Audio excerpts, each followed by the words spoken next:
إن الحمد لله الذي نحمده ونستعينه ونستغفره ونعوذ بالله من شرور أنفسنا ومن سيئات أعمالنا من يهده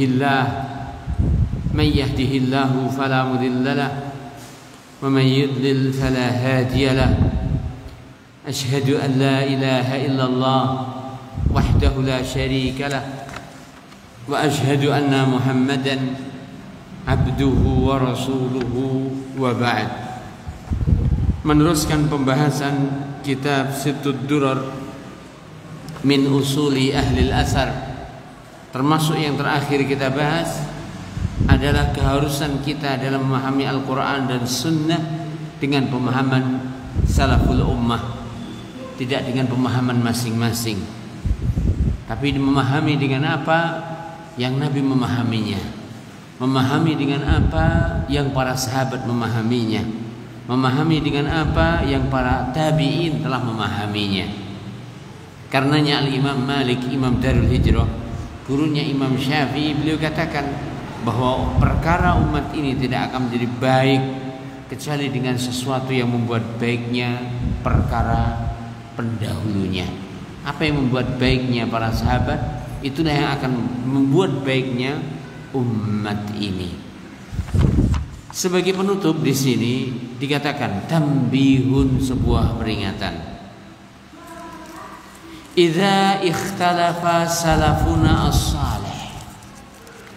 Idza, apabila ikhtalafa, berselisih pendapat, salafuna as-salih, pendahulu kita yang saleh, ya, fi mas'alatin, di dalam sebuah masalah, mungkin, sangat mungkin, ya, tapi yang jelas mereka tidak berselisih dalam masalah akidah. Tapi yang jelas mereka tidak pernah berselisih dalam memahami tentang wajibnya mengikuti Al-Quran dan Sunnah. Mereka tidak pernah berselisih tentang itu, ya. Mereka juga tidak pernah berselisih tentang wajibnya hamba tunduk kepada wahyu dan tidak boleh mengedepankan akal ketika datang wahyu, ya.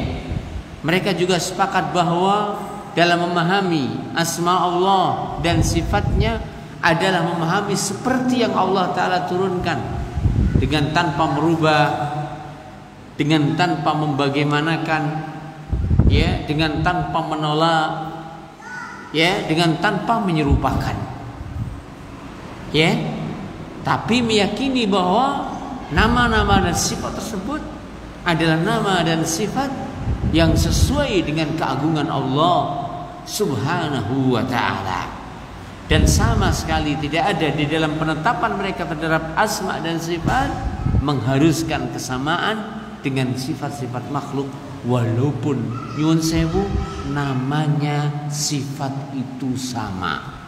Kenapa? Karena hakikat berbeda sesuai dengan hakikat yang memiliki sifat tersebut.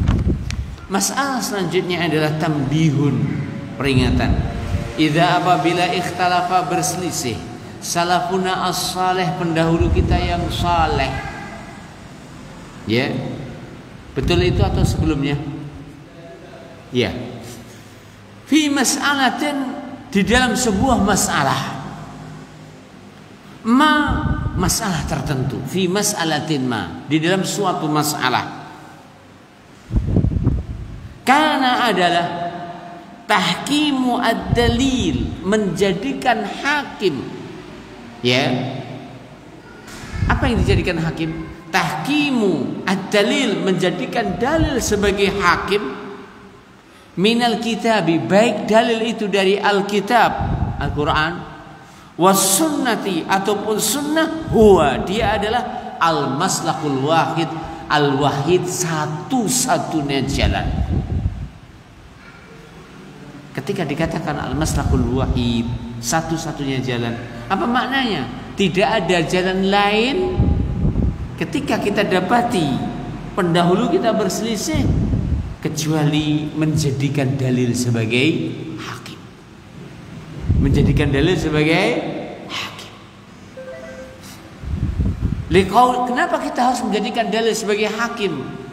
Ketika para sahabat di antara mereka terjadi perselisihan, seandainya ada perselisihan dan kita dapati, atau di antara tabi'in terjadi perselisihan, seandainya terjadi perselisihan dan kita dapati, atau di antara nyun sewu termasuk salaf kita adalah para a'immatul arba'ah, imam-imam mazhab yang 4, seandainya terjadi perselisihan dan kita dapati, apa solusinya? Solusinya adalah, perhatikan di sini, tahqimu ad-dalil minal kitabi was sunnah. Menjadikan dalil sebagai hakim. Hakama yuhakimu tahkiman. Menjadikan sebagai hakim. Apa yang dijadikan hakim? Ad-dalil, dalil. Baik dalil tersebut. Kalau kita katakan dalil, makna dalil adalah Alkitab, Sunnah, Al-Quran dan Sunnah. Itulah dalil.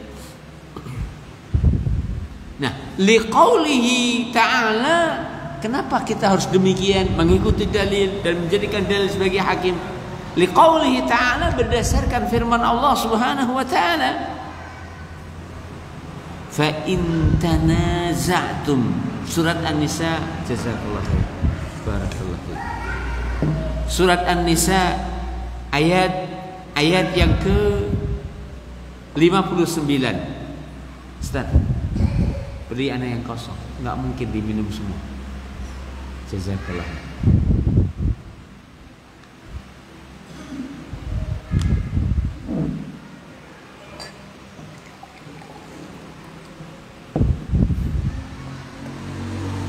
Kita teruskan.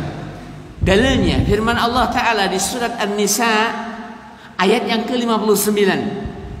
Perhatikan.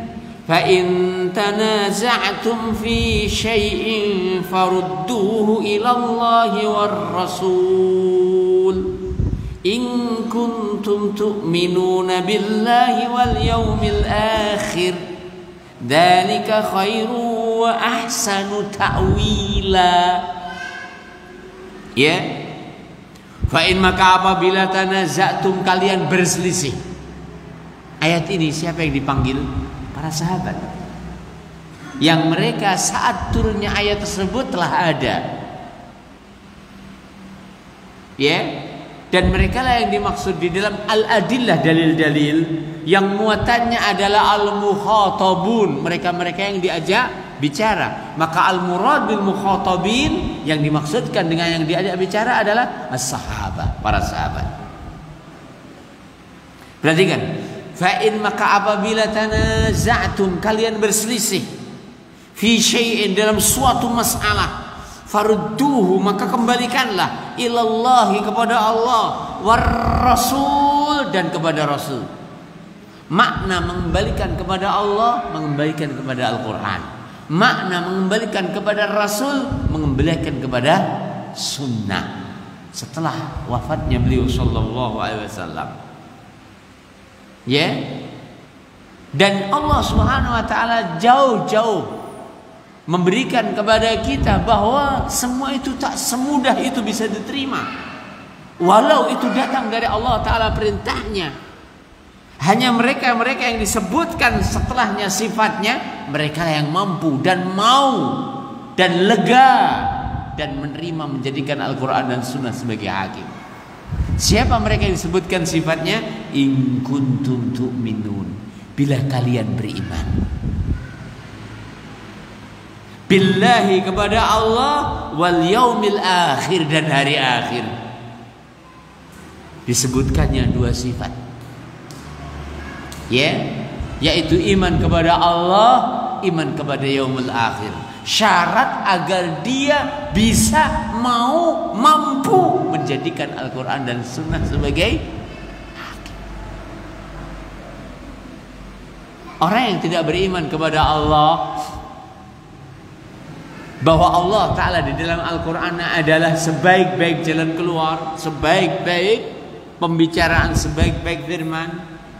Orang yang tidak mau mengembalikan kepada Rasul bahwa petunjuk Rasul adalah sebaik-baik petunjuk, maka ketahuilah bahwa ia dalam keimanannya kepada Allah ada kalanya tidak ada, atau ada kalanya berkurang sebagaimana berkurang keyakinan ia tentang bahwa Al-Quran dan As-Sunnah adalah solusi satu-satunya. Wal yaumil akhir, dan orang yang beriman kepada hari akhir. Adapun orang yang tidak beriman kepada hari akhir mustahil. Adapun orang yang tidak beriman kepada Allah mustahil akan menjadikan Allah Ta'ala dan Rasul sebagai hakim. Mustahil. Nah, ya, demikian. Karena kepentingan pribadi mengalahkan segalanya. Karena harapan kepada akhirat tidak ada. Hanya orang yang berharap akhirat, hanya orang yang beriman kepada akhirat, hanya orang yang beriman adanya surga, adanya neraka, adanya imbalan pahala, adanya hukuman, siksa dan azab yang mampu menjadikan Al-Quran dan Sunnah sebagai hakim. Yang mampu menjadikan Al-Quran dan Sunnah sebagai hakim. Ya. Nah, karena mereka tahu bahwa hal tersebut adalah perintah Allah. Karena mereka tahu bahwa di baliknya ada apa yang dijaminkan, jalan keluar. Karena di baliknya mereka yakin bahwa Allah Ta'ala siapkan untuk mereka apa yang Allah Ta'ala siapkan dari pahala. In kuntum tu'minuna billahi wal yaumil akhir. Dzalik, yang demikian itu. Enggak usah. Pun, enggak usah. Ya. Dzalika, yang demikian itu khairun, lebih baik. Wa ahsanu ta'wila, dan lebih berbekas manfaat ta'wila, efeknya. Tidak ada efek yang lebih baik dan terbaik, ya, baik di dunia ataupun di akhirat, kecuali dengan menjadikan Al-Quran dan Sunnah sebagai hakim. Bila seandainya yang dijadikan hakim adalah kepentingan masing-masing, maka mungkin itu akan membawa kepada kebaikan sesaat. Ya, nah, tapi tidak akan mungkin mencapai apa yang disebutkan di dalam ayat tersebut. Wa ahsanu ta'wila, akibatnya nggak akan mungkin baik. Karena kebaikan apabila tanpa Al-Quran dan Sunnah, kebaikannya hanya kebaikan sesaat, kebaikan insidentil. Ketika habis kepentingan masing-masing, maka tidak ada lagi kebaikan yang diharapkan setelah itu. Ya, sehingga ayat ini begitu sempurna menjelaskan tentang bahwa kembali kepada Al-Quran, kembali kepada Sunnah bukan hanya khair sesaat saja, tapi Allah Ta'ala sebutkan wa ahsanu ta'wila, terbaik akibatnya. Baik akibat jangka pendek ataupun akibat jangka panjangnya, di mana seorang tidak boleh menghambakan diri kecuali kepada Allah Ta'ala. Nah, dan seorang tidak boleh menetapkan masalah kecuali dengan tuntunan Rasulullah Sallallahu Alaihi wa ala alihi wasallam. Dikatakan di sini wa kalimatu syai'in, dan kata-kata syai', fa in tanaza'tum fi syai'in, bila kalian berselisih pendapat fi syai'in, dalam suatu masalah. Ya. Di sini dikatakan wa kalimatu syai', kalimat syai'. Ha huna di sini nakiratun, merupakan isim nakirah. Ya. Fi siyaqi syart, konteksnya, kontennya adalah ia sebagai syarat. Ia sebagai syarat. Isim nakirah, teksnya, posisinya, siyaknya, alurnya, dia sebagai syarat. Ya. Nah, fata'umu kulla ikhtilafin, maka ini mencakup semua perselisihan. At-tadad fil usul, baik perselisihan tersebut, perselisihan di dalam perselisihan yang tidak mungkin disatukan, karena satu batil satu hak tidak mungkin kan disatukan. Kompromi tidak mungkin. Ya, itu namanya ikhtilafut tadad. adanya perselisihan antara hak dan batin, adanya perselisihan antara antara sunnah dan bid'ah, antara tauhid dan syirik. Masya Allah, 3 gelas. Insya Allah yang ketiga mau datang ini Pak Juanda ya, kata Pak Prapto Amin. Nabi itu suka tafaul. Tafaul itu apa toh? Di sana ada tasaum, di sana ada tafaul. Jadi Nabi membenci tasaum, menganggap sial, ya. Tapi Nabi SAW menyukai tafaul. Apa itu tafaul? Apa itu tafaul? Sugesti. Ada 3 gelas. Insya Allah sebentar lagi 3. Baik, kita teruskan. Kita ulang lagi. Kalimat dalam ayat tersebut, fa in tanaza'tum fi syai'. Kita ulang lagi. Coba diperhatikan. Fa in, maka apabila tanaza'tum, kalian berselisih, fi syai'in, dalam sesuatu. Kalimat syai' di sini isim nakirah. Isim nakirah. Nah, tidak ditentukan. Isim nakirah teksnya, konteksnya adalah sebagai syarat. Ya. Hal ini memberi faedah kepada kita umum. Apa maknanya umum? Semua perselisihan yang dialami oleh mereka yang diseru di dalam ayat ini. Siapa yang diseru di dalam ayat ini? Para sahabat, kemudian siapa yang datang setelahnya, yang datang setelahnya, yang datang setelahnya. Karena ayat ini berbicara tentang adanya perselisihan di zaman sahabat. Kalau di zaman sahabat ada perselisihan, kira-kira yang setelahnya bagaimana? Tentunya akan lebih memungkinkan. Karena sesuai cacah das, sesuai itu juga akan berbilang ide dan pendapat. Ya. Nah, perselisihan yang dimaksud adalah mencakup semua jenis perselisihan. Ya. Baik ikhtilafut tadad, ya, ikhtilafut tadad itu perselisihan yang saling membelakangi, yang satu hak, yang satu batin, nggak mungkin disinkronkan, ya. Fil usul, di dalam masalah akidah, wal furu', ataupun di dalam masalah fikih. Kama sebagaimana asyara ilaihi al-allamah, diisyaratkan oleh al-allamah Muhammad Amin As-Sinqiti rahimahullah, dan juga mencakup ikhtilaf tanawwu. Ikhtilaf tanawwu adalah perselisihan yang ini adalah merupakan bentuk kevariasian, di mana masing-masing yang berselisih memegang dalil dan masing-masing dalil itu memungkinkan benar. Contoh sekarang, di 2 riwayat yang berbeda ada sebutan bahwa Nabi itu ketika turun ke sujud, beliau mendahulukan tangannya. Di sebagian riwayat lain Nabi mendahulukan lututnya. Dan masing-masing memiliki dalil yang kuat. Tapi semua sepakat dilarangnya ayyabruka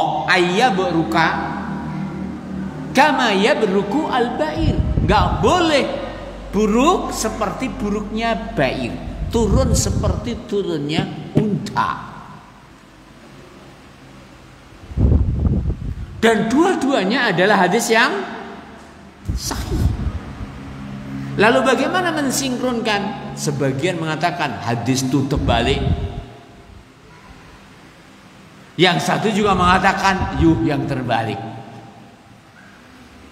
Wallahu ta'ala a'lam. Adapun Syekhuna Al-Walid Abdul Muhsin Al-Abbad hafizahullah ta'ala wa matta'ahu bis-sihha wal afiyah menukilkan perkataan Syekhul Islam Ibnu Taimiyah, maka dua-duanya memungkinkan boleh diamalkan, dan Nabi mengamalkan dua-duanya. Di mana seorang yang salat ketika dia hendak sujud dari i'tidalnya, hendaklah melakukan sesuatu yang termudah baginya. Karena maaf, sebagian orang yang termudah baginya adalah mendahulukan tangannya. Dan sebagian ada yang termudah mendahulukan lututnya. Lek sampean ngomong gak sing penak tangan, sampean rung tau ngrasakne lek tanganmu keju. Gak sing penak lutut, sampean rung tau ngrakakne lek dengkulmu rasane kaya ngopo. Wallahu taala a'lam. Jadi perselisihan riwayat ini adalah perselisihan tanawwu. Apa maknanya tanawwu? Bervariasi di mana masing-masing hadis tersebut boleh diamalkan. Dan Nabi pernah melakukan dua-duanya. Dan tidak boleh menganggap bahwa yang itu terbalik, yang ini tidak benar. Nggak boleh. Begitu dan seterusnya. Nah, tapi yang dilarang adalah al-buruka burukin naqah. Turun ke sujud seperti turunnya unta. Bagaimana turunnya unta? Turunnya unta lek medun dikatakan barokah. Kenapa? Mergo enek suarane mak beruk. Yaitu an-nuzulu biquwwah. Turun ke sujud dengan kekuatannya. Brong. Lek ndak percaya jajal jejerono unta, jangan lungguh. Kon alon-alon unta ora bakal iso. Nah, demikianlah juga ketika Anda dan kita sujud, hendaklah kita tidak seperti unta. Pelan-pelan. Baik mendahulukan tangan ketika itu yang termudah bagimu, atau mendahulukan lutut ketika itu yang termudah untukmu. Itu namanya ikhtilaf tanawwu. Nah, namun mendekatkan apabila sebagian duduk salah tentunya orang-orang belakangan. Mereka katakan sesaji untuk Mbah Meru itu bukan syirik. Mereka katakan sesaji untuk Dan Hyang.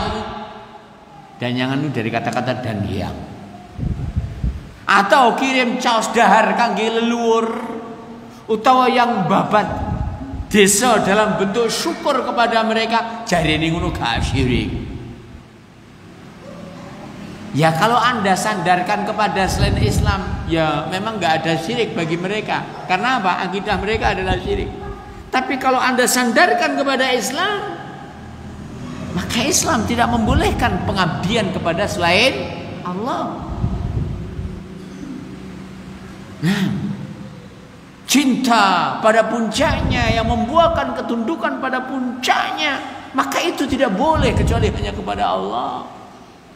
Pengorbanan kepada selain Allah adalah merupakan ikon kesyirikan. Nabi SAW sabdakan, tentang ia yang masuk surga gegara lalat, dan tentang ia yang masuk surga masuk neraka gegara lalat. Satunya disuruh berkorban, nggak punya aku, kono laler ritak gak apa-apa. Melalere regane piro? Maplek mak lolos neraka dia. Yang satu suruh berkorban. Lalu ia katakan, aku tidak akan berkorban kecuali untuk Allah. Berkorban untuk Mbah Meru. Mbah Meru menungsane kaya ngopo to? Nah, maka itu adalah merupakan bentuk kesyirikan. Kalau ia yang berkorban dengan laler, piro regane laler? Walaupun nyuwun sewu, laler mencok neng dulure ril, kuwi regane ya panggah sepiro, renek regane. Apa meneh ora numpang neng dulure ril? Nek numpang neng dulure ril diregani rile to. Sehingga itu sebagai latihan bagi anak-anak untuk melatih R yang benar. Enak regane to.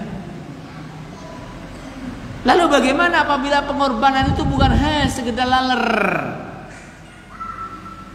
neng dengan dupa, dengan kemenyan, dan seterusnya dan seterusnya. Wallah, itu adalah merupakan kesyirikan.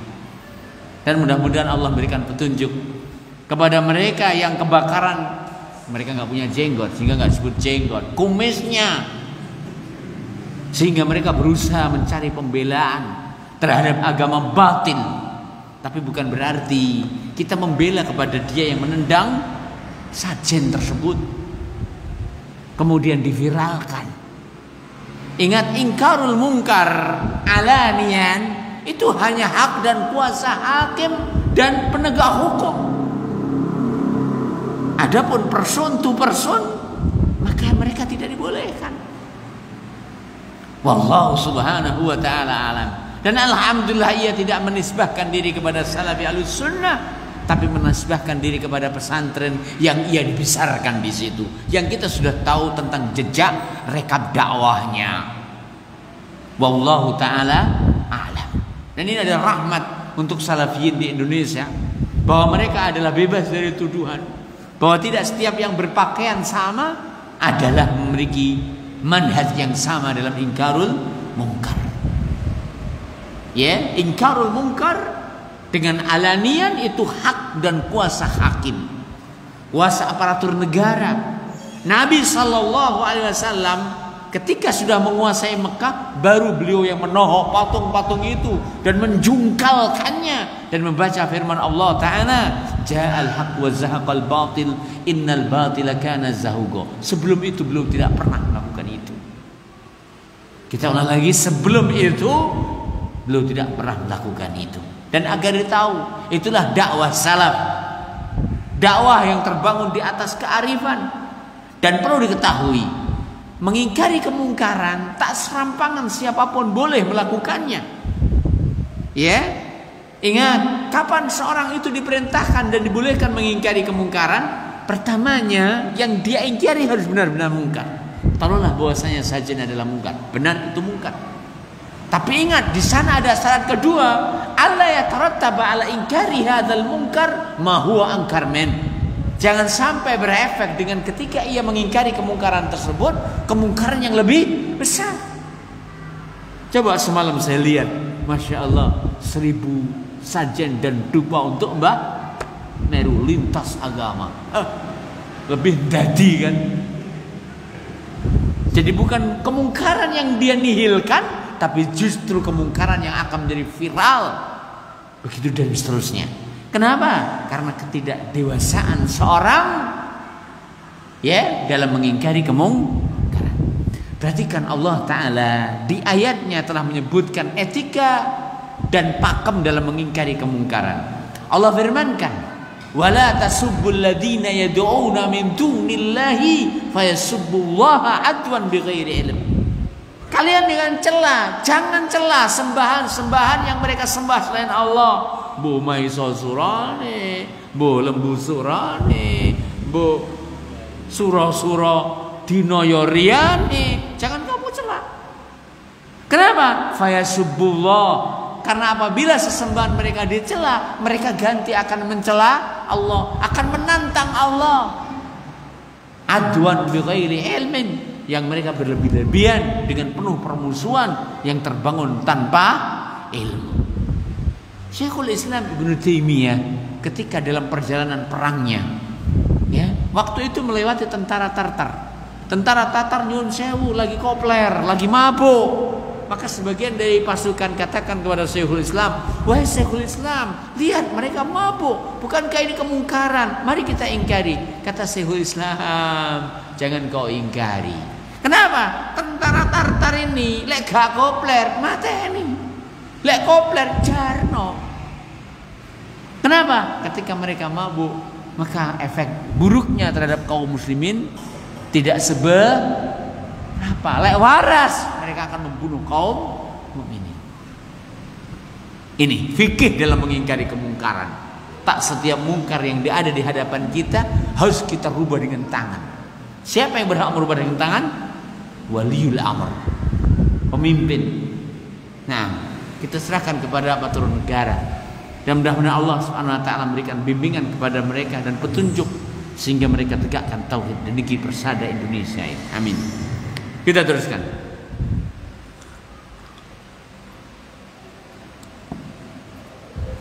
Wa qala Ibnul Qayyim, berkata Al-Imam Ibnul Qayyim Al-Jauzi rahimahullah, setelah beliau membacakan ayat surat An-Nisa ayat yang keberapa? 59.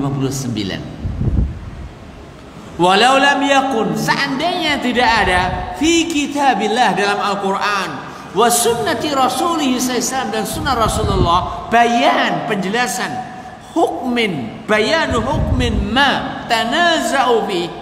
Seandainya di dalam Al-Quran dan sunnah tidak ada keterangan hukum apa yang mereka perselisihkan di dalamnya, walam yakun kafian, dan Quran dan sunnah tidak cukup, lam ya'mur birraddi ilaihi, tidak mungkin Allah memerintahkan agar kita mengembalikan perselisihan kepada Al-Quran dan sunnah. Ini kata Imam Ibnu Qayyim. Lu katakan, ketika Allah Ta'ala memerintahkan saat kita mengalami perselisihan agar kita mengembalikan kepada Al-Quran dan sunnah, maka diyakini, kata Ibnu Qayyim, bahwa di dalam Al-Quran dan sunnah adalah memiliki solusi di dalam apa yang diperselisihkan. Lalu beliau katakan, seandainya Al-Quran dan sunnah itu tidak memiliki muatan solusi di dalam apa yang diperselisihkan, tidak ada gunanya Allah Ta'ala memerintahkan agar kita kembali kepada keduanya, Quran dan sunnah. Ini sebab minal mumtani, termasuk sesuatu yang tidak boleh, an ya'mura ta'ala, apabila Allah memerintahkan birraddi inda niza', agar kita mengembalikan ketika ada yang perselisihan, ila kepada man la yujadu, dia yang tidak didapati, indahu di sisinya, faslun niza', jalan keluar di dalam apa yang diperselisihkan. Jadi mustahil Allah memerintahkan agar kita kembali kepada Al-Quran dan sunnah karena di dalamnya ada jalan keluar, ternyata kok tidak ada jalan keluar. Itu mustahil bagi Allah Ta'ala. Sehingga ketika Allah Ta'ala memerintahkan agar kita kembali kepada Al-Quran dan sunnah, harus kita yakini dan benar bahwa Al-Quran dan sunnah adalah satu-satunya solusi. Tidak mungkin seorang akan mendapatkan jalan keluar kecuali dengan Al-Quran dan sunnah. Wallahu ta'ala alam. Dan satu lain yang tidak dituliskan di sini, faedah yang kita ambil dari ayat tersebut. Di ayat tersebut dinyatakan, ketika mereka berselisih diperintahkan agar kembali kepada Quran dan sunnah. Para ulama usuliyun berdasarkan ayat ini juga mereka katakan ayat ini adalah merupakan dalil tentang sahnya ijma', hujjahnya ijma'. Kenapa demikian? Ketika mereka berselisih diperintahkan kembali kepada Al-Quran dan sunnah, berarti ketika mereka bersepakat tidak diperintahkan kembali kepada Al-Quran dan sunnah, karena apa yang disepakati para sahabat adalah hakun yajibu ittiba'u. Apa yang disepakati para sahabat adalah kebenaran yang wajib diikuti. Itulah namanya apa tadi? Al-ijma'. Sehingga dalil ini di samping dia dalil untuk agar kita kembali kepada Al-Quran dan sunnah, dan di saat yang sama dia adalah merupakan dalil dan bukti sahnya ijma', bahwa ijma' adalah dalil, bahwa ijma' adalah hak yang harus diikuti. Kenapa? Ketika Allah Ta'ala merintahkan mereka berkembali kepada Al-Quran saat mereka berselisih, berarti ketika mereka tidak berselisih, mereka tidak diperintahkan agar kembali kepada Al-Quran dan sunnah. Hal itu menunjukkan bahwa apa yang mereka sepakati adalah hak yang harus diikuti, sebagaimana dijelaskan oleh para ulama usuliyun dalam kitab-kitab usul fikih mereka. Wallahu ta'ala alam. Kita teruskan. Al-aslu ar-rabi', pokok yang keempat. Pokok yang ketiga kemarin apa? Mengembalikan kepada Al-Quran dan sunnah dengan pemahaman salaful ummah. Baik. Pokok yang keempat, nailus su'dadi, menggapai kemuliaan bil ilmi, hanya dengan ilmu. Menggapai kemuliaan adalah hanya dengan ilmu. Dikatakan di sini, hadal faslu, fasal ini adalah min anfasi ma fi hadhil usul sittah, adalah pokok yang paling istimewa di antara 6 pokok ini. Di antara 6 pokok ini yang teristimewanya adalah ini. Apa itu? Gapailah ilmu dengan ilmu. Gapailah kemuliaan dengan ilmu. Ya. Li'anna al-gharada, lalu beliau katakan, li'anna sebab al-gharada yang menjadi maksud dan tujuan minhu dari pokok ini, huwa dia adalah tibyan, penjelasan. Nah, aslul amal, pokok amal alladhi yambaghi, ya, pokoknya usaha alladhi yang yambaghi, yang sepatutnya antukarrasa lahul juhdu, difokuskan semua usaha itu, difokuskan semua potensi itu, ya. Nah, fa inna qauman, kenapa demikian? Karena maaf, ketika kita tidak tahu mana yang paling penting untuk kita perhatikan, kadang orang itu akan bercabang, kadang orang itu tidak akan fokus kepada ilmu, kadang ia akan tinggalkan majelis ilmu. Ketika orang-orang kufar sudah mempersiapkan apa yang mereka persiapkan, menurutnya ilmu di masjid tidak bisa untuk menandingi kekuatan apa yang dimiliki oleh orang kufar. Ya, dikatakan di sini, fa inna qauman, maka sungguhnya sebagian dari kaum, dan ini justru yang terbanyak. Ketika mereka melihat kekuatan itu adalah materi, ketika mereka melihat bahwa kekuatan itu apa yang mereka lihat dengan matanya, fa inna qauman, maka sebagian dari kaum ra'au, ada yang berpendapat atau ada yang melihat an-nasyata ar-rahib, kekuatan yang begitu menggelora, mega kekuatan, allati tajtahidu fihi, allati tujtahadu fihi, yang difokuskan di dalamnya, kuwal kufri wad dalal, kekuatan kafir dan kekuatan kesesatan. Tidak jauh dari kita di negeri tercinta ini, dengan adanya isu bangkitnya PKI, dengan adanya isu berduyun-duyunnya pasukan Chinese ke Indonesia, ya, dengan banyaknya kehadiran para tenaga kerja yang hakikatnya adalah mereka adalah pasukan terlatih. Kadang orang ketika mendengar hal tersebut, ya, nah, mereka memiliki pemikiran bahwa kalau demikian kita harus imbangi dengan apa yang seperti mereka miliki. Ya, demikian. Fazannu, maka mereka menyangka anna siyadatahum, bahwa kemuliaan mereka ketika menghadapi kekuatan kafir, kekuatan nyuwun sewu komunis. Wallahi, saudara-saudara yang dimuliakan oleh Allah, komunis itu nggak bakal laku di masyarakat agamis. Sekali lagi, komunis itu nggak bakal laku di masyarakat agamis. Ya, sehingga bagaimana untuk mengimbangi akan kekhawatiran itu, percepat langkah dakwahmu. Ya, percepat apa yang kau miliki dari untuk berdakwah, mengajak umat kepada hak.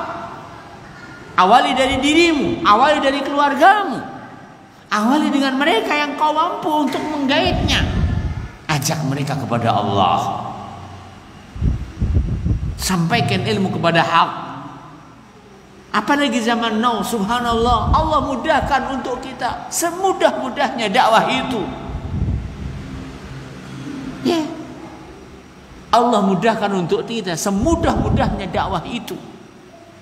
Dengan adanya WhatsApp, dengan adanya Twitter, dengan adanya Facebook, dengan adanya Instagram, dengan adanya YouTube, dan fasilitas-fasilitas yang lain. Ya, gunakan itu, manfaatkan. Jangan sampai paket yang Anda miliki untuk selainnya.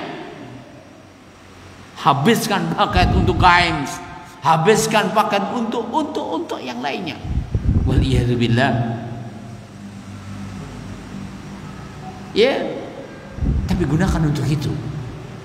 Wallah, tallah, billah, semakin diviralkan, semakin disebarkan, Anda tidak usah peduli siapa yang baca, pasti akan ada yang baca. Al-haq itu ketika muncul atau keluar dan dibomengkan dari tempatnya dan ikhlas niatnya, pasti dia akan keluar dan mencari tempat. Di mana? Di hati kaum muslimin. Mosok toh Pak, jajalan. Urung tok jajal dadak mosok-mosok. Nah, jangan Anda selalu menjadi konsumen saja, tapi sebarkan dakwah ini. Aku gak iso ngaji Pak. Zaman now tidak harus pinter ngaji. Dakwah, video-video dan juga ceramah-ceramah ustaz-ustaz kita sunnah banyak. Nah, itu kembangkan. Share. Sering share ini barang-barang sing orang bejaji. Ning share barang-barang sing permono, dakwah, sunnah, begitu dan seterusnya. Wallahu subhanahu wa ta'ala alam. Ya, demikian. Fa inna qauman, sebagian dari kaum, ra'au, mereka memandang annasyata ar-rahib, pergerakan yang begitu menggelora, alladzi tujtahadu fihi, yang ditambahkan di dalamnya kuwal kufri, kekuatan orang-orang kafir, wadhalal, dan kesesatan. Fadhannu, maka mereka menyangka annasiyadatahum, kalau begitu kemuliaan mereka adalah tarji'u, kembalinya kepada bimujarradi muqabalati nasatihim, mengimbangi kekuatan mereka, mengimbangi potensi mereka, binasatin, dengan kekuatan atau dengan usaha, aqwa minhu, yang lebih kuat. Zaman ingin lebih kuat, ora bakal. Apa yang kamu miliki? Ya, dan itu pun tidak menjamin kau akan mendapatkan kemuliaan. Sehingga Allah Subhanahu wa taala memberikan kepada kita sumber kemuliaan begitu murahnya, begitu mudahnya, dan terjamin validnya. Karena ia telah teruji ratusan tahun, bahkan 1000 tahun lebih, bahkan ribuan tahun, mulai dari umat pertama Nabi Nuh alaihissalam, dan umat selanjutnya, dan umat selanjutnya, dan umat selanjutnya. Saya ingin bertanya kepada Anda, apakah Musa alaihissalam menghadapi Fir'aun dengan apa yang dimiliki Fir'aun? Saya ingin bertanya kepada Anda, apakah Musa alaihissalam menghadapi Fir'aun dengan apa yang dimiliki oleh Fir'aun, sebanding dengan apa yang dimiliki Fir'aun? Atau menghadapi Fir'aun dengan berserah diri kepada Allah dan mengajak Bani Israel untuk komitmen dengan syariat Allah, komitmen dengan perintah Allah, dan setia mengikuti rasulnya? Wallahi jawabannya yang kedua.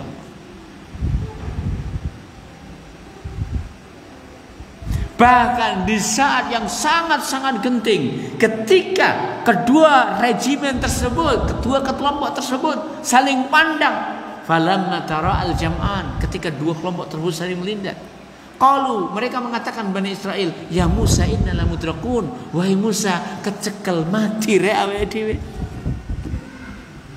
Bayangkan, mereka nggak punya apa-apa. Sementara Firaun dengan kegagahannya, dengan keperkasaannya, dengan kesombongannya, dengan pasukannya, memang Allah Ta'ala takdirkan dikeluarkan semuanya dari Mesir. Karena memang Allah Ta'ala ingin menumpaskan dan menghabiskan kerajaan Fir'aun kala itu dengan tentara yang sangat lemah, yaitu Nabi Musa alaihissalam, dan membawa Bani Israel. Lalu perhatikan jawaban Nabiullah Musa alaihissalam, kalla, tidak mungkin. Kenapa? Kita ini keluar meninggalkan Mesir diperintahkan Allah. Ya, ketika Allah Ta'ala memerintahkan sesuatu, yakin lek Allah memerintahkan sesuatu, sampean ki bakal selamat. Bab kenyataannya ketika mereka di Mesir, laki-lakinya disembelih, perempuannya dinikmati oleh mereka. Firaun. Nah, itulah kekufuran apabila menguasai. Ya, tapi Allah Subhanahu wa taala memberikan tuntunan kepada kita bahwa al-kafarah pasti mereka akan digulung oleh Allah Ta'ala. Ya, demikian. Sehingga Nabiullah Musa alaihissalam, kalla inna ma'iya rabbi, tidak mungkin Allah bersama kita, sayahdin, pasti akan memberikan jalan keluar. Dan benarlah seperti apa yang dikatakan oleh Musa alaihissalam. Ya. Fawajjahu, maka mereka mengeluarkan, mengfokuskan kullama yamlikun, semua apa yang mereka miliki, min wasaila, dari wasilah, limujaratihim, untuk mengimbangi mereka. Mengimbangi siapa? Orang kafir. Ini kenyataan. Ya. Ya. Mereka anggap orang kafir maju dalam sains dan teknologi. Akhirnya mereka berbondong-bondong kuliah. Ternyata setelah kuliah jurusan mekur, akhirnya jadi babunin Cina. Banyak atau hampir semuanya? Ya kan? Sing teknik masuk ke perusahaan Cina, sing mesin masuk ke perusahaan Cina, bahkan sing IT masuk ke perusahaan. Oh, jari marpe jihad to, Kang? Ha, jihad gedekne wetenge Cina. Hah? Sing perpajakan juga begitu, membantu menutup-tutupi pajaknya Cina. Ini kenyataan, saya bukan buka kartu. Ini buka buku. Kalau kartu kan ya satu lembar, kalau buku banyak lembar. Ya. Nah, mereka bertanya, andilmu apa di masyarakat? Sementara ia andil di masyarakat bukanlah andil di masyarakat kecuali untuk kepentingan perutnya sendiri. Ya. Nah, kita teruskan. Wa ahlamalu, dan mereka menyia-siakan, menyepelekan, tidak mengindahkan al-ilma syar'iyyah, ilmu syar'i, ilmu tentang kitab dan sunnah, ilmu tentang halal dan haram, ilmu tentang sunnah dan bid'ah, ilmu tentang tauhid dan syirik. Ihmalan fakhisan, sangat-sangat menyepelekan. Wal haqiqah, sementara hakikatnya, annahum, bahwasanya mereka, siapa yang memandang bahwa kemuliaan, kekuatan adalah harus mengimbangi dan menghadapi kekuatan kafir dengan seperti apa yang mereka miliki. Ya. Wal haqiqatu, dan secara hakikat, annahum, sesungguhnya mereka, mahma'ah kamu tangzim, walaupun mereka memiliki kemampuan manajemen yang nyuwun sewu very good, dari hulu ke hilir, wa ahsanu tadbir, ya, dan mereka memiliki strategi yang begitu luar biasa, ya, wa katsabu an-nasyata, dan mereka mencurahkan semua potensi yang mereka miliki, wa hawadu min makaidil adu, dan mereka berusaha menjaga dari tipu daya musuh.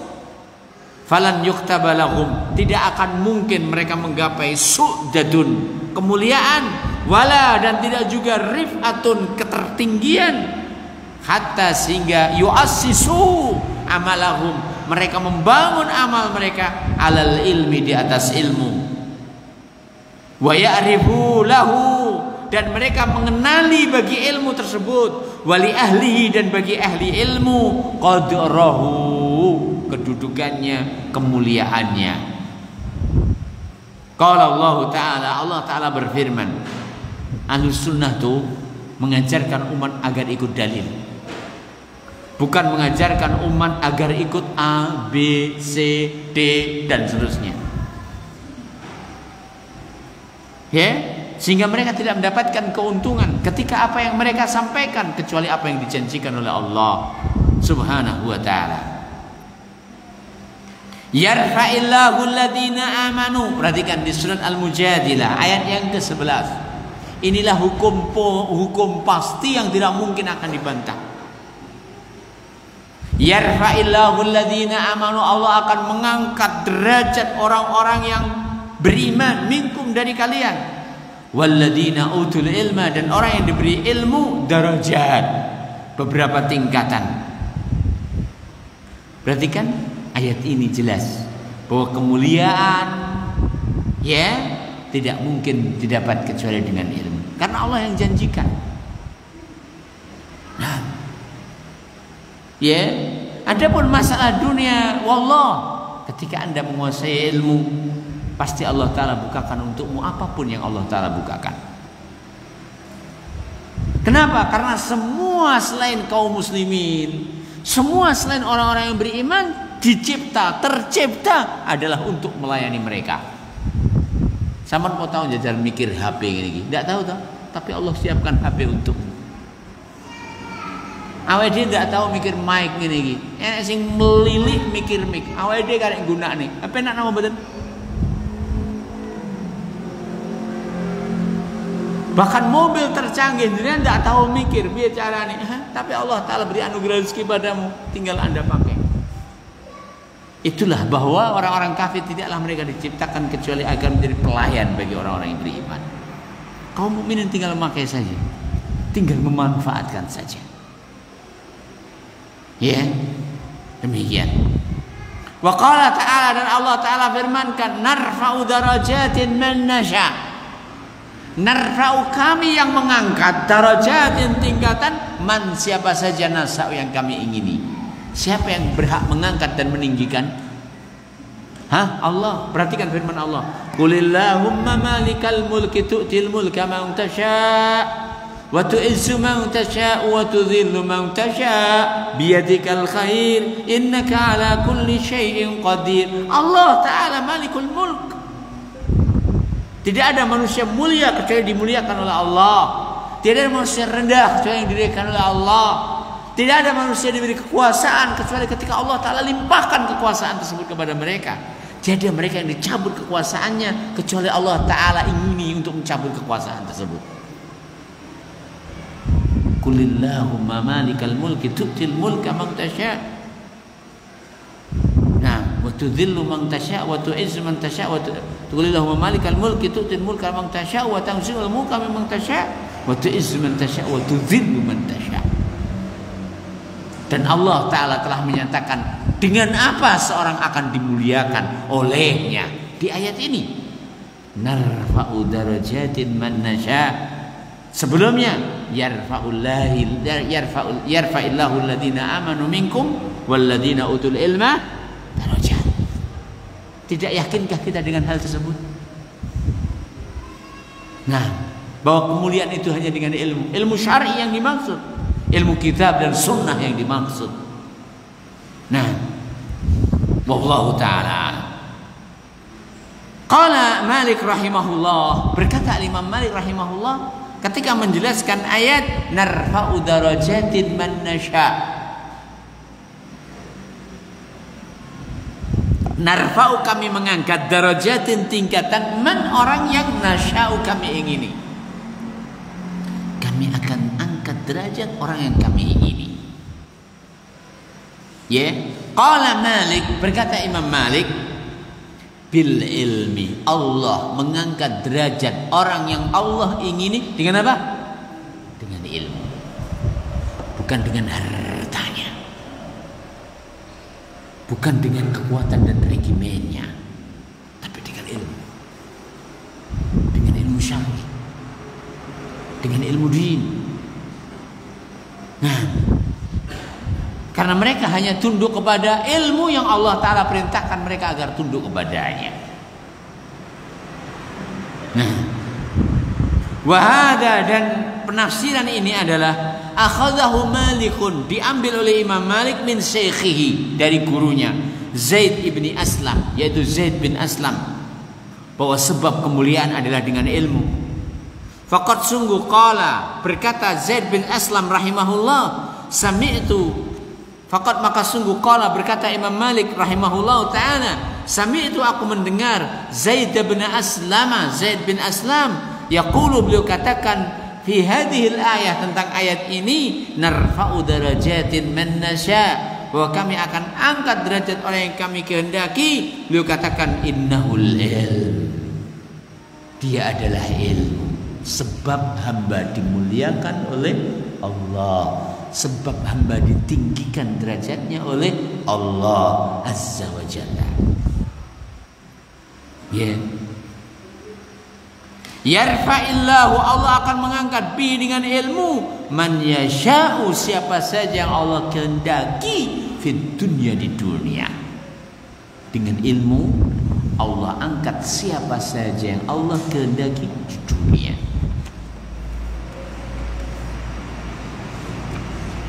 Wa hadhihi rif'ah, perhatikan.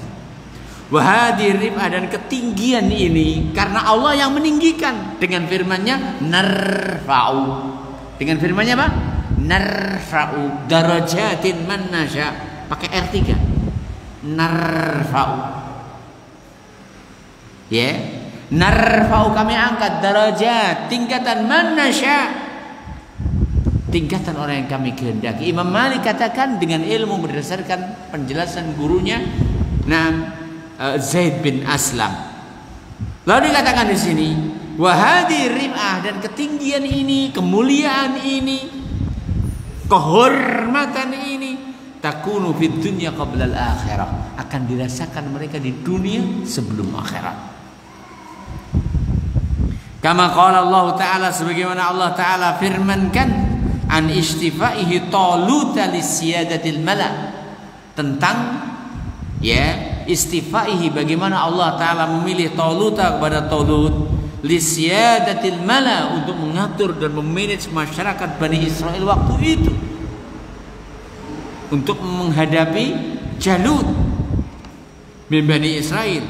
Allah berfirman wa qala lahum nabiyyuhum, dan ingat, wa qala, dan berkata lahum, kepada mereka Bani Israel, nabiyuhum, nabi mereka, innallaha, sesungguhnya Allah, qad ba'atsa lakum Taluta malika, telah mengutus Talut sebagai raja. Qalu, mereka katakan, anna yakunu lahul mulku alaina, bagaimana ia bisa menjadi raja atas kami, wa nahnu, dan kami, ahaqqu bil mulki, lebih pantas untuk menjadi raja, minhu, dibandingkan dia. Inilah Bani Israel datang repo merengek-rengek kepada Nabiullah Samuel agar ditunjuk siapa yang menjadi raja. Akhirnya istikharahlah Samuel, sehingga Allah Ta'ala tuntunkan dan beri isyarat bahwa Talutlah yang pantas untuk menjadi raja. Namun mereka ketika mendapatkan bimbingan nabinya, mereka katakan, kami yang paling berhak untuk menjadi raja. Itulah Bani Israel. Itulah Bani Israel. Kaum yang selalu nyuwun sewu berengkele, kaum sing nyuwun sewu ora kenek ditoto. Sehingga Bani Israel itu paling banyak nabi yang diutus kepada mereka. Nanya apa? Saking bedike. Sebagaimana dalam hadis dinyatakan, inna Bani Israil tasusuhumul anbiya, Bani Israel selalu dibimbing oleh nabi. Apa maknanya? Kullama halaka nabiyyun ba'atsallahu min ba'dihi nabiyya. Setiap kali ada nabi yang meninggal dunia, Allah Ta'ala utus selanjutnya nabi. Kenapa? Karena terputusnya mata rantai kenabian di Bani Israel mengakibatkan kehancuran bagi mereka. Kenapa? Umat sing eleke, ora enek sing ngungkuli eleke Bani Israel. Kita teruskan. Nabi tersebut walam yu'ta sa'atan minal mal, mereka mengasumsi, kenapa Talut tidak pantas untuk menjadi raja? Walam yu'ta sa'atan minal mal, orang duwe apa-apa. Wallahi tidak jauh beda lah dengan apa yang terjadi di zaman now.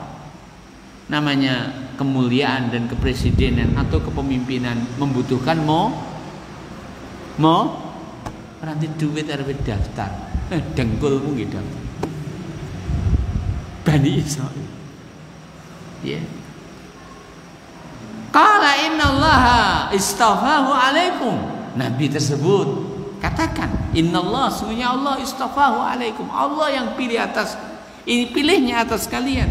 Wa zadahu, dan Allah lebihkan Talut fil ilmi, dalam strategi ilmunya, wal jismi, dan dalam segi kekuatan jasadnya. Dua, kekuatan fisiknya dan ilmu strateginya. Wallahu, dan adalah Allah, yu'ti mulkahu, yu'ti akan memberikan mulkahu, kekuasaannya, kerajaannya, kepemimpinannya, mayyasha, kepada siapa saja yang Allah kehendaki. Kenapa? Wallahu, dan adalah Allah wasi', maha luas, alim, maha mengetahui, maha luas anugerah dan pemberiannya. Nah, maha tahu terhadap siapa yang berhak di antara hambanya. Nah, wallahu ta'ala a'lam. Sebagai penutup, sebuah asar dari sahabat Umar bin Khattab radhiyallahu taala anhu malam ini akan kita baca. Wa fi sahih Muslim, dalam sahih Muslim. Wa fi sahih Muslimin, dalam sahih Muslim. An Amir bin Wasilah, dari Amir bin Wasilah, anna Nafi' bin Abdul Haris, bahwasanya Nafi' bin Abdul Haris lakiya Umar ibn Khattab radhiyallahu taala an, bertemu dengan Umar bin Khattab radhiyallahu taala an bi Usfan, di Usfan. Usfan adalah suatu tempat, di Makkah. Wa kana, dan adalah beliau, wa kana Umar, dan adalah Umar bin Khattab yasta'miluhu, telah menobatkan dia sebagai amil ala Makkah, atas negeri Makkah. Jadi Umar bin Khattab telah menunjuk siapa? Ya, Nafi' bin Abdul Haris untuk menjadi gubernur di Mekah waktu itu. Tapi ketika kepergian hajinya Umar bertemu dengan siapa? Nafi'. Nah, ya, faqala, maka Umar bin Khattab bertanya kepada Nafi', meminta pertanggungjawaban. Man, siapa istakmalta, yang kau jadikan amin ala ahli wadi, menggantikanmu mengatur Mekah. Kenapa demikian? Karena walaupun ia berada di Mekah, wali di Mekah, kalau ia dijadikan gubernur, tidak boleh untuk haji atau umroh sakarpe dewe. Termasuk orang yang memangku pondok pesantren, tidak boleh keluyuran sakarpe dewe, Pak Tejo nggih. Lah ya po, lah murid teko adu-adu arep ngaji. Lah kok ditinggal lunga dolan. Golek cumplung. La ilaha illallah. Jadwal tertentu. Adapun jadwal pelajaran mereka tidak boleh diganggu-gugat. Wallahu taala alam. Ya, ketika wali Mekah ini berangkat haji, Umar bin Khattab meminta pertanggungjawaban. Hei Nafi', kamu haji, siapa yang kamu tunjuk? Dan ini apabila Anda sebagai atasan harus benar-benar perhatian sama bawahan. Aja nglono bawaane rapatek beneh barang, alah kono-kono. Sing penting aku dhewe rapatek beneh kok. Ini musibah. Ya, demikian. Bolosan, dinasihati. Aja meh bolosan ngomong bolos aku pisan. Ra karu-karuan jenenge. Tutup saja pesantrennya kalau begitu. Nah, ya. Faqala, maka siapa tadi? Nafi' bin Abdul Haris, beliau katakan. Faqala, maka ia katakan, Ibnu Abza, wahai Umar bin Khattab, saya haji, saya sudah titipkan masyarakat Mekah kepada Ibnu Abza. Jenenge aneh nggih, Ibnu Abza bisa. Lek jenengan urung kenal, Umar bin Khattab urung kenal. Mulane pantas lek kula kalih jenengan urung kenal. Napa? Umar bin Khattab aja belum kenal dia. Nah, lalu Umar bin Khattab bertanya, Man Ibnu Abza, sopo Ibnu Abza? Kok jeneng kok Ibnu? Zaman sekarang kakean sing Abu Ibnu. Padahal jenenge mbok ya dilihat di KTP-mu siapa? Ngono digolek ning tanggane. Napa tepang Pak Ibnu niki? Mboten enten. Iku lho sing ala paria to. Ya akhi, ketika Anda boleh Anda mengatakan Anda adalah Abu Fulan atau Ibnu Fulan, tapi jangan kamu tutupi namamu yang Allah Ta'ala muliakan kamu dengannya. Ya. Nah, Dengan Allah Ta'ala menjadikan ibumu memilih nama tersebut untukmu. Ya, orang kok aku ngongkon gaya jeneng abang ngrubah jenengmu ora. Bab jeneng abang karo jeneng gurih kuwi ngono, pengorbanan kepada selain Allah. Kiki beka karo nini beka, sing sitok mergo asam urat, sing jenenge jeneng abang. Sing sitok mergo kencing manis, jenenge jeneng gurih. Ya ngono to. Jenenge rena loro, sing sitok abang, sing sitok gurih tok. Berarti berhalamu, sesembahanmu sing sitok lara kencing manis. Saenge digekne jeneng gurih. Sing sitok lara asam urat, saenge digekne jeneng legi abang. Ya, demikian. Orang sudah modern masih demikian, nggak sadar. Wong berhala penyakitan barang mangga disungkemi diugemi. Nah, kita teruskan. Jadi Umar bin Khattab ingin memastikan siapa dia. Karena tidak boleh seorang pergi tinggalkan tugas menugaskan sembarangan. Dan ini sering terjadi. Tukang sapu dikongkon nyekel kunci, kono sak stempel, kono sak tanda tangane tulisono AN. Musibah ini. Sehingga banyak proyek AN stempel jadi. La ilaha illallah. Ya. Umar bin Khattab bertanya, enggak menerima begitu saja. Siapa Ibnu Abza? Tolong jelaskan siapa dia, kapabelnya apa, kualitasnya bagaimana, kemampuannya kayak gimana. Nah, faqal, maka berkatalah Naam Nafi' bin Abdul Haris maula min mawalina.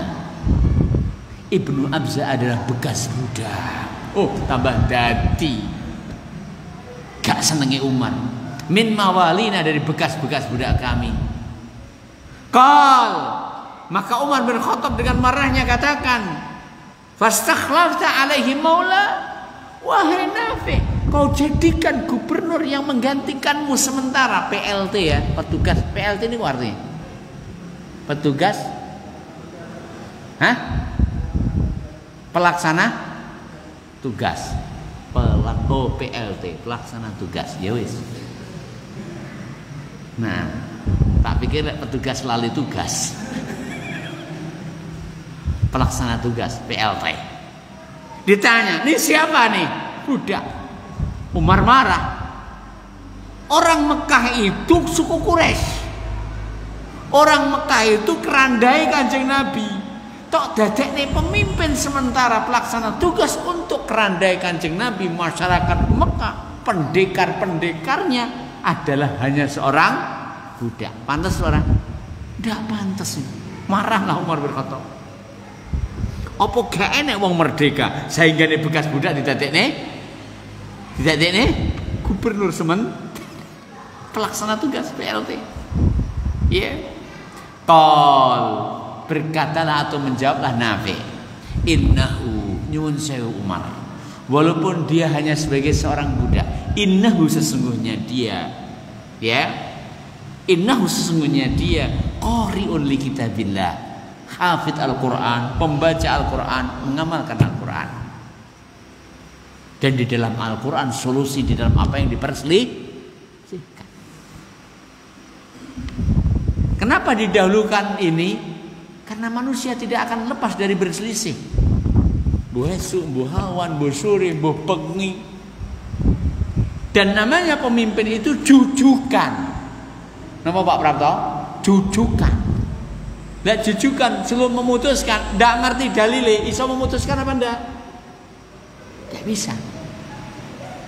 Sehingga apa yang dikatakan oleh Haris ini sebagai jawaban adalah jawaban yang sangat tepat. Dia yang kujadikan sebagai pemimpin sementara PLT, zaman kita kan PLT. Ya, istilah kita adalah ia walaupun budak tapi punya capable. Apa itu? Dia punya kualitas yang lebih. Dia adalah qari'un li kitabillah, hafidz Al-Quran, pembaca Al-Quran, alim terhadap Al-Quran. Ya. Nah, ya. Wa innahu, dan sesungguhnya dia adalah alimun bil faraid, mahir dalam ilmu faraid. Dua potensi ini, dengannya seorang akan berhak menjadi pemimpin kala itu. Pertama apa? Harus paham tentang Al-Quran, karena perselisihan itu hanya dikembalikan kepada Al-Quran sebagaimana sudah kita bahas, dan Sunnah. Kemudian yang kedua adalah dia harus memiliki bekal yang memadai dan menguasai ilmu faraid. Kenapa? Karena jenenge wong mati.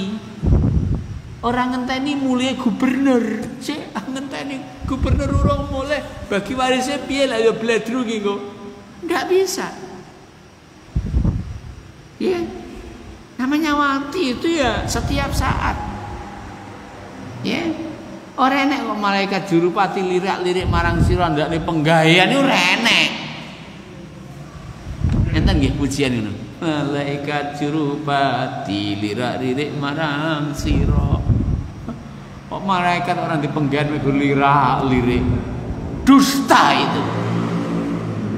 Kematian itu setiap saat. Dan ketika orang itu nyuwun sewu mati, harta di saat itu juga direct langsung kembali kepada pemiliknya.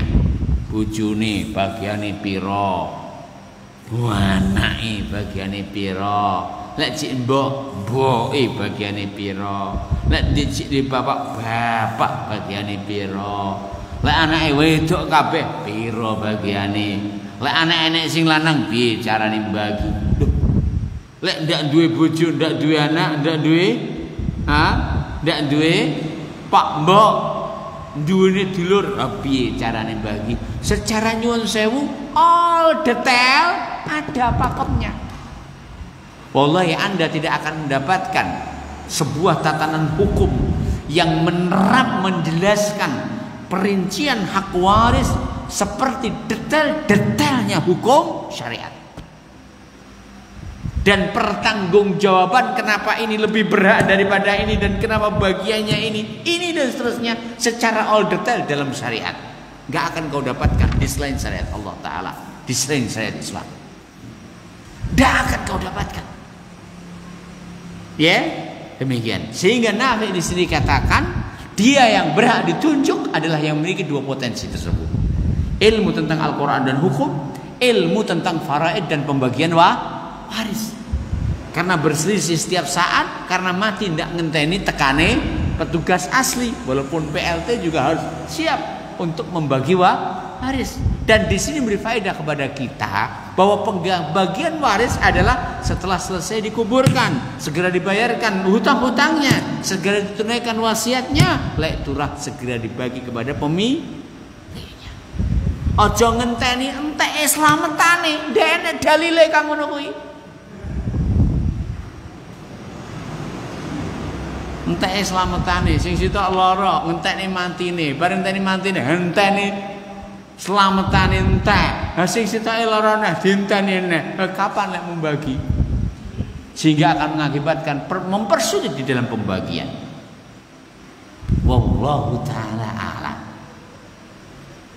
Dan apabila segera dibagi, akan minim terjadinya kezaliman kepada mereka yang bersangkutan, pemilik hak masing-masingnya. Nah, dan tidak harus langsung untuk diatasnamakan dengan balik sertifikat, karena nyuwun sewu sakniki sebagai pembagian waris rada angel. Kenapa? Kaitannya dengan balik nama dan. Tapi tidak harus itu semua yang terdahulu, tapi yang jelas sudah diketahui hasil haknya masing-masing untuk pengurusan surat-surat kemudian setelah itu. Wallahi, dewasakan kita dengan hal tersebut. Mulailah dari kita. Ajarkan kepada umat, contohkan kepada umat, inilah pembagian waris yang Allah Subhanahu wa taala nyuwun sewu bagi warisan kali ganing. Yang Allah sudah tentukan masing-masing siapa yang berhak dan prosentase hak masing-masing, dan Allah tutup firman-Nya dengan innallaha kana aliman hakimah. Sesungguhnya Allah Ta'ala aliman, zat yang maha tahu, hakiman, zat yang maha bijak. Sehingga ketentuan Allah gak bisa diganggu-gugat dan diganti angkanya. 1/6. Nggak boleh diganti kok malah 1/9. Walaupun pada tulisannya mek diwolak balik. Ya, demikian. Wallahu taala. Kita teruskan.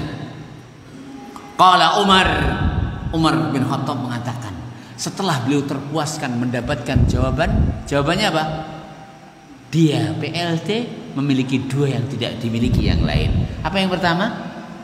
Alimun bi kitabillah. Apa yang kedua?